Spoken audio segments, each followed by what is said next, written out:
The weight of the world felt heavy on his young shoulders, a constant pressure that whispered doubts and fears. Every setback was a locked door, every challenge a formidable wall. He'd stare at them, these barriers, feeling so small, so utterly incapable of finding a way through. It was easier, so much easier, to just turn away, to pretend they weren't there. But a persistent ember, a tiny spark of defiance, refused to be extinguished. It flickered, reminding him of a different path, a path less traveled, one that involved facing what stood before him.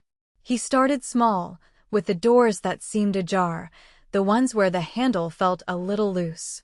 Each hesitant turn, each creak of the hinges, was a victory.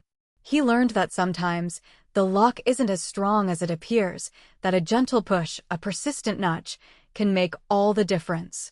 Then came the slightly more stubborn ones. He'd study them, observe their construction, looking for that one weak point, that overlooked detail. He discovered that patience was a powerful tool, that persistence, even when met with resistance, slowly wears down even the most solid obstacles. There were moments of frustration, of course, times when he wanted to give up, to retreat back into the familiar comfort of inaction. But he remembered the feeling of the previous doors opening, the sense of possibility that bloomed with each success.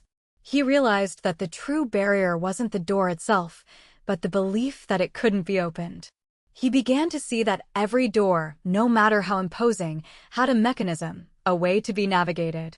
It wasn't about brute force, it was about understanding, about adaptability, about the courage to try. And with each door he opened, his own world expanded, revealing new landscapes, new opportunities, and a growing confidence that he could face whatever lay beyond. He understood that the power wasn't in breaking down walls, but in finding the key, or sometimes, simply in realizing the door was never truly locked. He learned that the greatest adventures begin when you dare to try opening that first door. So, if you're facing a closed door today, remember the boy who kept trying, who believed that a way through was always possible.